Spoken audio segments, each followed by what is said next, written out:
Hey everybody, it is author Nakilah Shannon, author of the book 7 Days to Pray the Single Away, and also Daughters of the Most High, Why Smart Girls Do Dumb Things and the God Who Loves Them. And I wanted to talk to you a little bit about one of the ladies in the book. This is the book Daughters of the Most High. So that's the book Why Smart Girls Do Dumb Things and the God Who Loves Them. I love the cover. It's my favorite. So anyway, so what we're doing is I wanted to talk about Sarah. Now, we're looking at Sarah, and I'm looking at the book because I can't memorize everything. Sarah is in Genesis 18, 1 through 5, and I looked at verses also 10 through 15. And so Sarah and Abraham, they were married, they didn't have any kids, and so one day Abraham's out and he's chilling, and then he sees the Lord appears to him, and there's 3 men standing nearby, and so they ended up having a conversation. And so basically they say, when I come back this time next year, you guys have a kid. And so Sarah hears it, she laughs. She's like, yeah, right.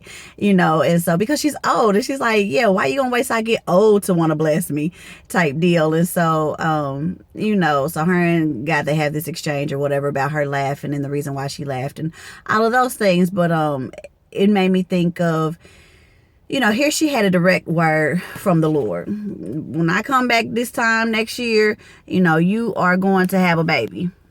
And she's like, yeah, right. And she laughs. And before we kind of judge her, don't we kind of do the same thing? So if it was me, so if it was me and God said, Nikki, you gonna have this time next year, you're gonna have a husband. I'm like, what? I'm gonna have a husband? So I'm gonna make sure my hair be right. Every time I go out, I'm gonna make sure my makeup is right. My lip gloss is popping. I'm gonna make sure my clothes are decent, because we never know when, because I'm acting like I just trust his word so much, right?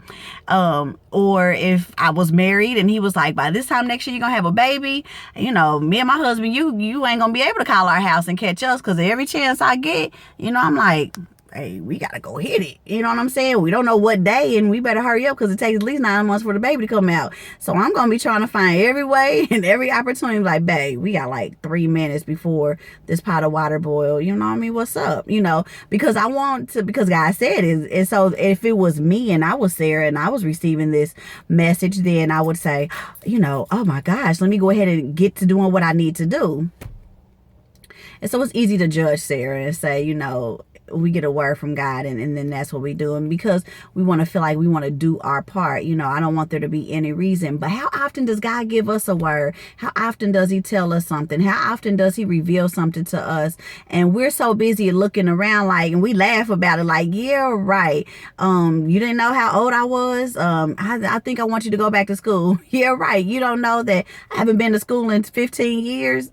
Did you realize that I'm like over 40? I think I want you to start a business. Yeah, right. Did you not realize that I don't know how to run a business, that I don't understand business plans, I don't understand how to do any of these things? We do it to God all the time. But yeah, we would look at Sarah and laugh and judge her. And then she even went one step further, and she, God ain't moving fast enough. So she gives her handmaid to Abraham, and then they have, Hagar, and then you got Ishmael, and now you got this whole other set of problems because she didn't trust God. Smart girls do dumb things because you don't trust God. So, and then we judge her, but we do the same thing. Okay, God, now I heard you say that you wanted me to get married, but you're taking too long. So what I'm going to do is I'm going to go out and find me a husband. Let me go and pick up any random somebody and love them and change them and grow them and believe that that's where my blessing was coming from. But that's not what he said. He said he already had something in mind for you. Or, I'm going to go back to school. Well, how about I not go back to school, but how about I just go get a different job? XYZ. I mean, we always trying to come up with these compromises, when all we need to do is do what he said. When he told Sarah that they were gonna have a baby, her next move should have been, Abe, come on, hit this tent. You know what I'm saying? Come on, Abe, let's hit this tent, because we got some work to do, because God said that we gonna have us a baby, and it's only one way that's gonna happen, other than when Jesus came. It's only one way that's gonna happen, so we best to come get to doing our parts, right? But we don't even do that. God says he's gonna do something for us. He's gonna bless us in the area. He's gonna make something happen for us. And instead of us trusting and starting to get put in place, getting in action, we go, lollygag on it, don't do our part. Then when we feel like God ain't working fast enough, then we go do our own thing and then wonder why we got issues. She ended up with issues with Hagar. Hagar ended out in the wilderness.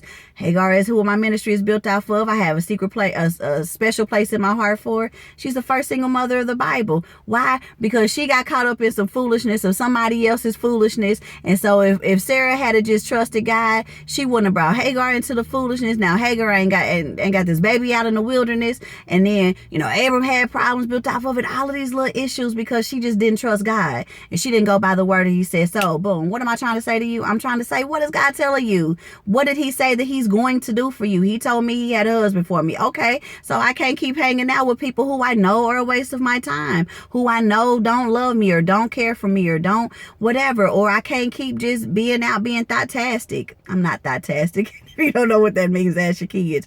I can't be out being thoughtastic and expect God to bless me with a husband, a godly husband, like he told me that, I could have. What's God telling you to do? What did God tell you he was going to do for you? What steps do you need to take to prepare for that blessing? Are you doing those steps or are you trying to do it for God? He didn't say he needed your help. He just said, this is what I'm going to do for you. Now, what is it that you are supposed to be doing in order to prepare for that blessing? I already know what I'm supposed to be doing. This is part of what I'm supposed to be doing. He told me he's going to do this and do that for me, but I got to do my part. So if my part is making videos, then my part is making videos. And my part is writing books, then my part is writing books. If it's being available to speak, then it's being available to speak. But what is it that he's told you that he wants to do for you? And now you need to make the right moves. Not do it for him, but make the moves to get ready. Sarah should have drugged Abraham in that tent and made it happen. Turn on a little Berry White, lit a few candles, put on some of that Bath and Body Works, Jasmine Vanilla, the deal sealer. She should have got ready. She should have did her part and then let God do the rest. How is your faith swayed? What is it that you can do better? Think about it. Pray about it and then move on it so God can make his moves. You guys be blessed. I'm author Nakilah Shannon, author of the book 7 Days to Pray the Single Away, and also author of the book Daughters of the Most High, Why Smart Girls Do Dumb Things, and the God Who Loves Them because he definitely loves us after our dumb mistakes. My information is below. Don't forget to subscribe and I will see you on the next video. Be blessed and take care.